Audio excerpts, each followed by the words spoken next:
শেরপুর শহরে new market দোতলার উপরে দোকান দিছে নাসা, ভাঙ্গিয়া গেছে আঙ্গুরে গাদার মায়ের খাসা। আসসালামু আলাইকুম দর্শক শ্রোতা, আমি রশিদ লাল টিভির পক্ষ থেকে খবর পড়ছি মিস্টার লাল। আবার খবর পড়ব আজ, শুনবেন কাল। রেডিও বাংলাদেশ জাপা খবর পড়ছি আমি সরকার বাবা। আমার খবর শুনে আপনারা দিবেন হাসি, তাই তো আপনাদের আমি একটু বেশি ভালোবাসি। তবে ছেলেদের একটু কম, মেয়েদের একটু বেশি। খবর শুরুতেই থাকছে ঢাকা বাংলাদেশ নির্বাচন দাবি। সরকার মায়ের দিয়েছে এক গাবি, সরকার মায়ে কয়তাছে ইন থেকে যাবি। ঢাকা ঢাবি নির্বাচন দেখতে গিয়েছিল কিছু মশা আর মাছি। সেই মশা আর মাছি নির্বাচন দেখে শেষ করার পথে যখন উঠতে উঠতে চলে আসতে সময় তখন এক বিরাট বড় হেলিকপ্টারের সাথে ধাক্কা খেয়ে মাথায় আঘাত পেয়ে মশা ও মাছি চলে যায় উড়তে উড়তে ঢাকা পঙ্গু হাসপাতালে। এদিকে হেলিকপ্টারটি গুরুতর আহত হয়ে পড়ে গেছে পচা পাগারে। ওইদিকে মশা ও মাছির দলের লিডার এক বিরাট বড় মিছিলের আয়োজন করছে। মিছিলের ভিতরে বলেছেন যে আমাদের মশার কিছু হলে জ্বলবে আগুন গড়ে গড়ে। আমার 4টি অঙ্গ নষ্ট, মনে বড় কষ্ট। এখন শুনবেন আন্তর্জাতিক প্রসঙ্গ। আন্তর্জাতিক প্রসঙ্গে প্রথমেই থাকছে নেপাল। নেপালের কিছু গবাদি পশু এবং কুকুর, বিড়াল এগুলো সকলে আন্দোলন করে উড়িয়ে দিয়েছে নেপালের প্রধানমন্ত্রীকে হেলিকপ্টারে। নেপালের প্রধানমন্ত্রী হেলিকপ্টারে উঠতে মারছে এক পাত।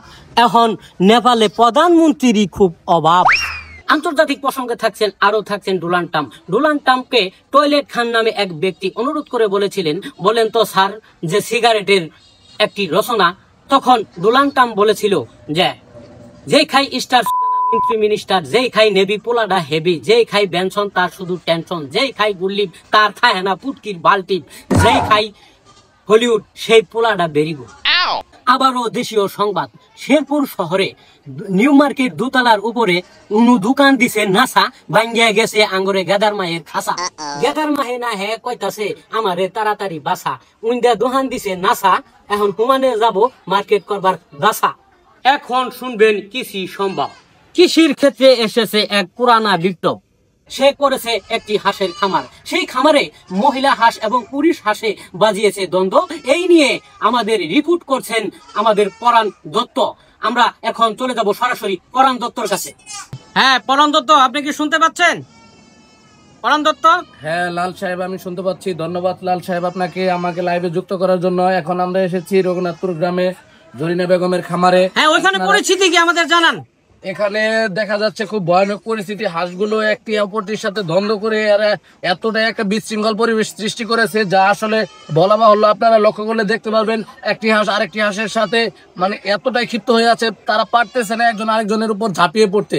তবে আমরা আশাজনক ভাবে বলতে পারি, জরিনা বেগমের সাথে কথা বলেছি, সে বলেছে হাঁসগুলো অত্যন্ত ভদ্র ছিল। এই ছাত্র আন্দোলনের পর থেকে হাঁসগুলো এত ক্ষিপ্ত হয়েছে।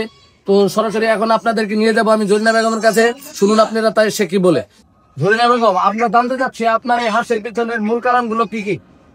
ছাত্র আন্দোলনের উপরে হাঁসগুলো না খেয়ে আছে, এখন তারাও আন্দোলন করতেছে। না খেয়ে না আমার খামারের পরিস্থিতি খারাপ, কোনো কিছু খাইতেছে না, ডিমও ঠিক মতন দিতেছে না, এই জন্য আমার অনেক ক্ষয়ক্ষতি হয়েছে।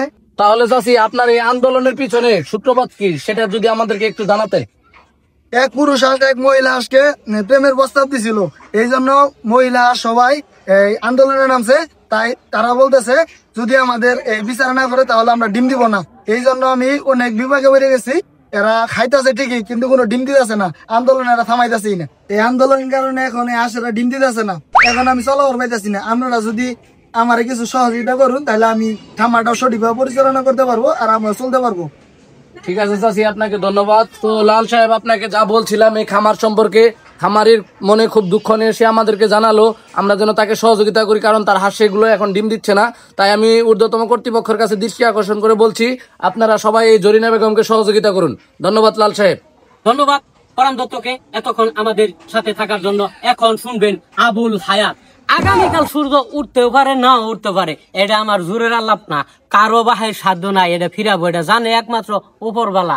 আগামীকাল বৃষ্টি হবো না হবো এটা আমি জানি না, আমার বাহেও জানে না। আজ এই পর্যন্তই। আমি নাল খবর বলবো আগামীকাল। তো এই পর্যন্ত আমাদের ভিডিও দেখুন, সুস্থ থাকুন। আগামীকালকে 24 ঘন্টাই খবর থাকবে। আপনারা এখন দেখুন বাংলা সিনেমা।